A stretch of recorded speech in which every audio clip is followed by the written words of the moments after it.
This is a major Army and Air Force exercise. The situation established is an attack by hostile forces across a desert area.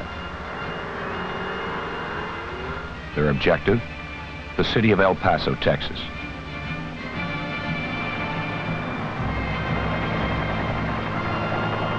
Ours, the friendly forces, are composed of a unique air cavalry brigade. The brigade includes air cavalry troops, ground cavalry with anti-tank weapons mounted on dune buggies, motorcycle-mounted scouts, attack helicopter troops, air mobile 105s, mechanized infantry,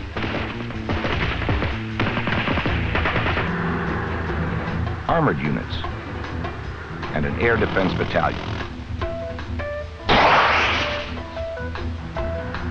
The hostile forces, represented by an armored cavalry regiment, are equally well equipped. 4 Air Force tactical fighter squadrons provide air support to the attacking regiment.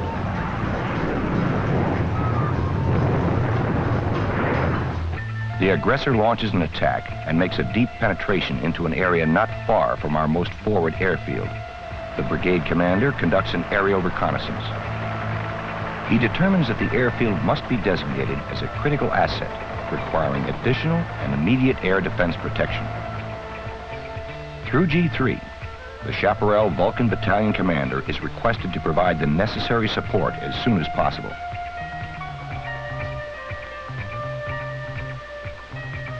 The terrain in the area is mountainous and rugged. Roads do not exist. And while both Chaparral and Vulcan are tracked weapon systems that can go almost anywhere, in this instance, the Air Defense Commander decides to airlift 4 M54 Chaparral guided missile launching stations, which will be demated from their carriers. He makes this decision because time is short and the mission is urgent. This airlift is a tactical move, typical of what can be expected in modern warfare. Properly carried out, the fast emplacement of Chaparral missile launching stations to remote areas can mean the difference between holding or losing critical assets, such as forward area landing zones or ammunition and fuel resupply points. This is how it is done. A VTR or a wrecker will be needed to lift the platform. In this case, a wrecker will be used. An organizational maintenance shop set from the headquarters platoon and 2 systems maintenance men will be needed to help your crew. They will bring the required special tools and equipment. In combat situations, the Chaparral launching platform should be ready with their lifting shackles already mounted at the 4 corners. If they're not on, get the shackles out of the storage compartment and bolt them to the platform. Now, start by helping the 2 maintenance men remove the 4 inside missile coffins at the after end of the Chaparral. These contain live missiles, and their handling is supervised by the squad leader. Removing the 4 missiles from the inside storage compartments clears the access passages to the large bolts that secure the platform to its carrier. Meanwhile, your 2 other crewmen are removing the bolts that hold the blast shield to the carrier.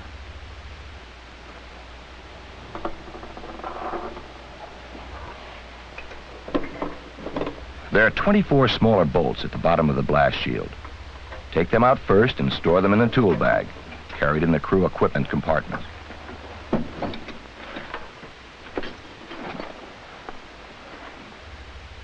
Next, take out the 5 large bolts at the top. Have 2 men hold the shield as it becomes loose.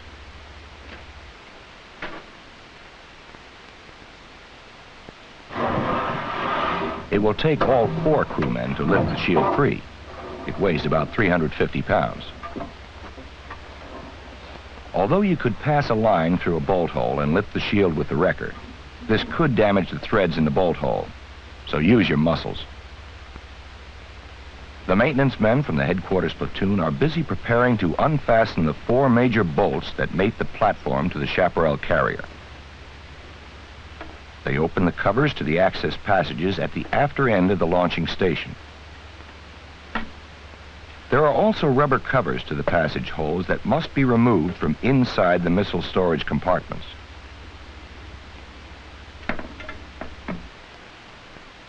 With the access passages clear, the special wrench to torque the main bolts can be inserted.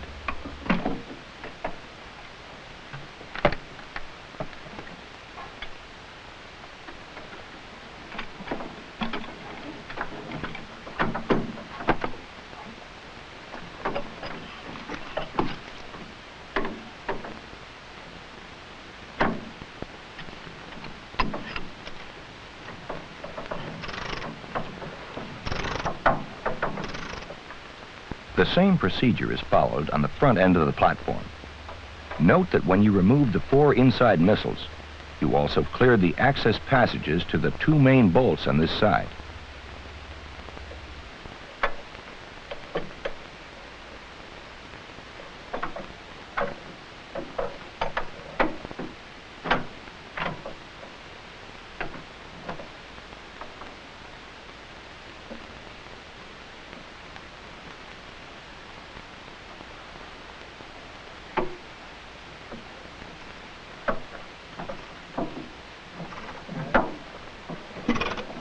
As the bolts are being removed, a Chaparral crewman will disconnect the communication cable at the right side of the platform. After the cable is unfastened, disconnect it from its holding clips and fasten it securely with cloth adhesive tape to the side of the platform so that it does not hang loose. The 4 main holding bolts are off, and the missile coffins are put back in place.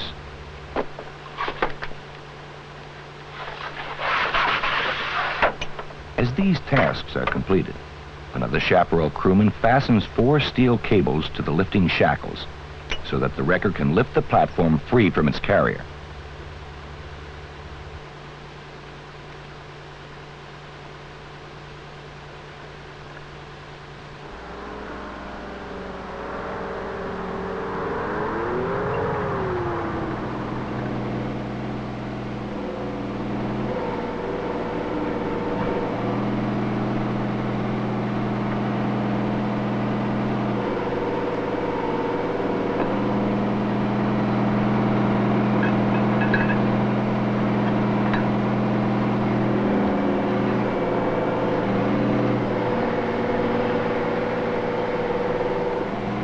Now, before the platform is lifted, ropes must be secured to the shackles so that the system can be held steady while the crewmen remain well clear. This is an essential procedure and a vital safety precaution.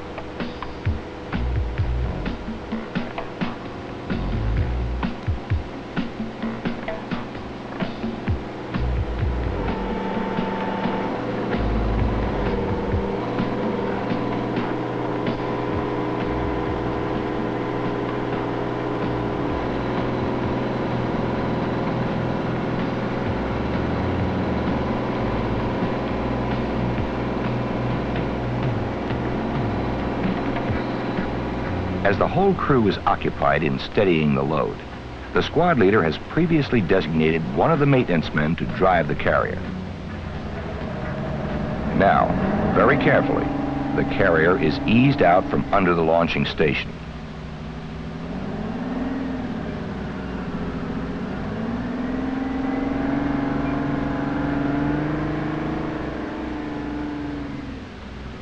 Before the carrier is driven off, the 4 bolts that fastened it to the platform will be fitted back into their bolt holes so that they will not be misplaced.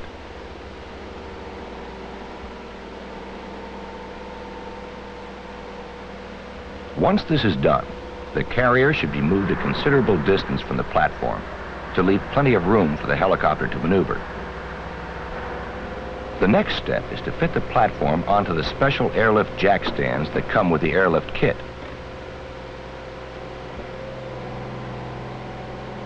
It takes 4 men to handle these stands, So 2 of the crewmen have been designated to leave their ropes and join the squad leader and one of the maintenance men.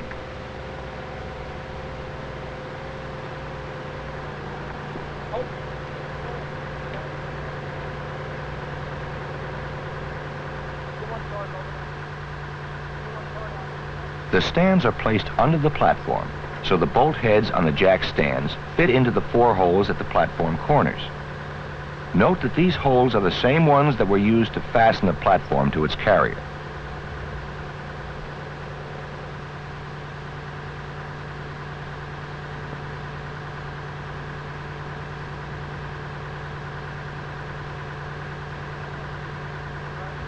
When the crosspiece and jack stands are fastened to the launching station, they provide a leveling platform that can be lifted or lowered at each corner as needed to properly emplace the weapon.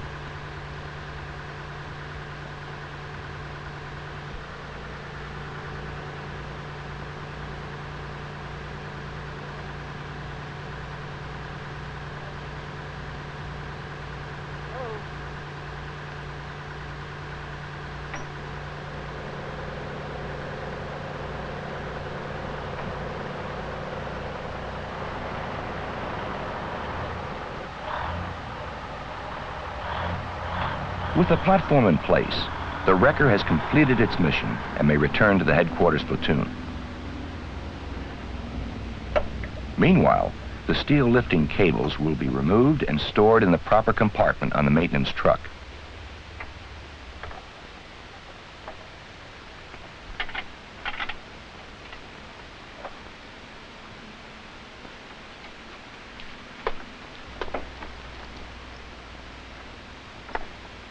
There's one more important thing to do before rigging for the airlift. Open the access door to the air conditioning unit for the gunner's compartment. Reach in and release the azimuth brake for the turret.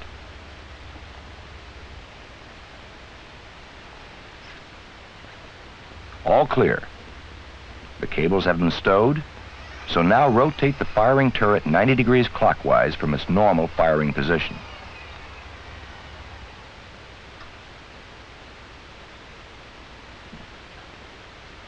Relock the azimuth brake and you're ready to rig.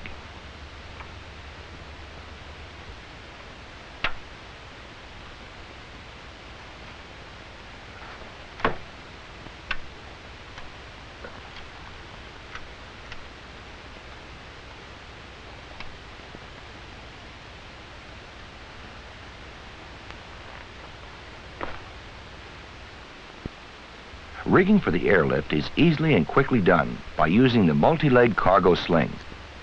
The cargo sling has 4 23-foot web straps with chain ends and a 1-foot diameter nylon web ring. If you anticipate an airlift, you can order this sling in advance.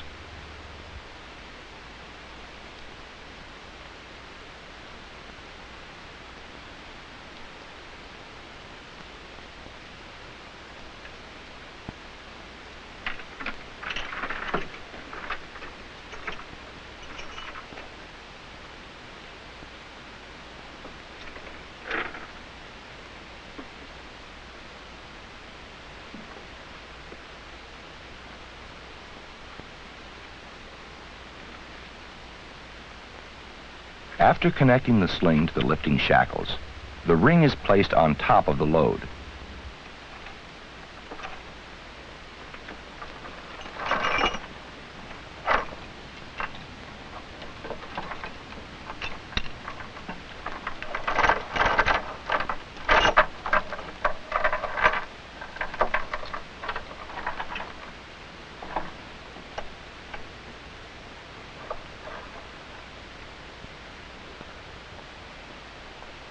Warning, a hovering helicopter develops a high static voltage, enough to knock you flat off the load if the lifting hook is not grounded.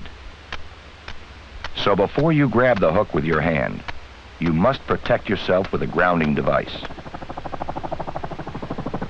As the helicopter hovers overhead, you touch the hook momentarily with the wand end of the grounding device, thus releasing the static charge. Another thing is that the high noise level of the CH-47 turbine engine could permanently damage your hearing.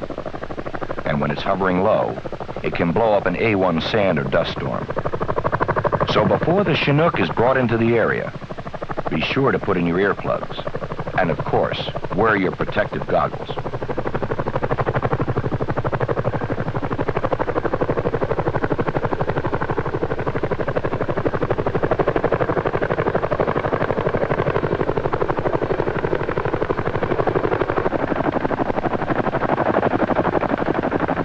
The squad leader must be fully trained in using the right signals to guide the helicopter pilot.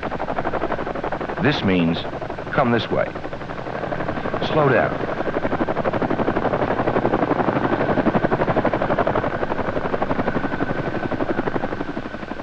Hover.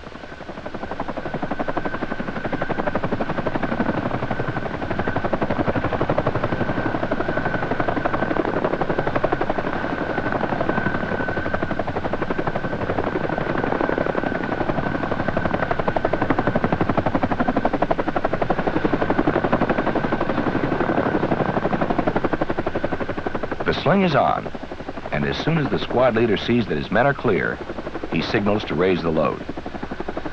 Okay, take it away.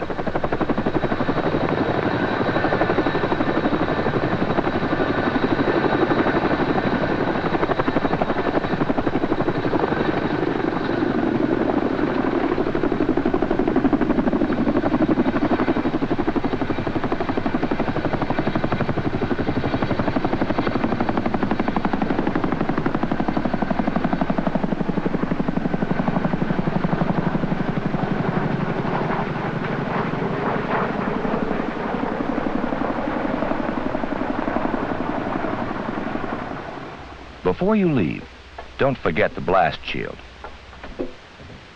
It should be lifted onto the carrier and taken back to your assembly area.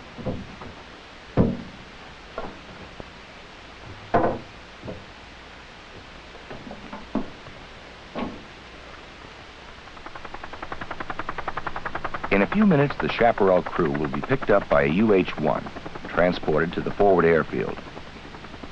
As the Chinook carrying the M54 launcher will fly at about 70 knots, the crew will be there well in advance of their weapon.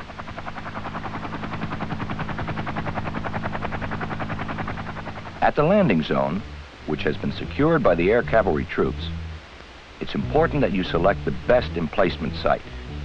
Take into consideration the location of other air defense units. You should be no further than 2 kilometers from the next Chaparral launching platform. Also consider the terrain features. There should be no vertical objects to impede your lines of fire. Are you covering all the possible avenues of aircraft approach, such as a gap between 2 mountains? Is the ground reasonably flat so that your weapon can be properly leveled? Is there a suitable location for your observation post? Okay, you've chosen the best possible site in the area assigned to you for air defense. And here comes your weapon. Unloading it is really very simple.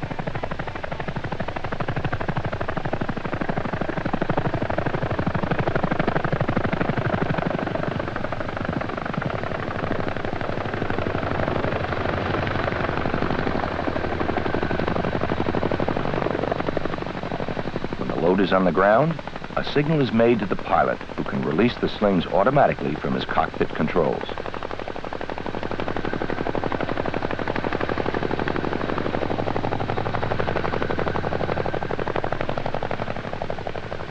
Total time to prepare and hook up one Chaparral M54 launching station for airlifting, less than 45 minutes. Done by knowing in advance what to do and who is responsible for each move. Lifting shackles ready. Clear the access passages to the main bolts. Take off the blast shield. Don't forget the communication cable. Use ropes to steady the platform and to help guide it over the jack stands. Rotate the turret 90 degrees and lock it in this position. Attach the multi-cargo sling to the shackles of the lifting platform. Make sure that every man follows the safety procedures. Know your signals. After the emplacement is ready, you reload the missiles on the launcher.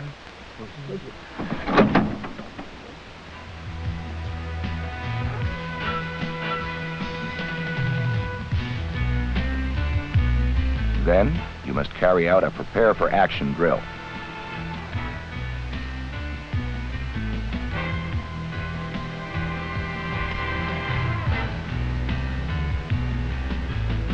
The weapon is now combat ready. Meanwhile, other Chaparral launchers have been airlifted to the forward area landing zone. And along with them, additional loads of ammunition, missiles, equipment, and troops have been brought in to provide for a strong defense. A second air attack is launched by the aggressor. But this time, the increased air defense is judged sufficient to protect and retain this critical asset.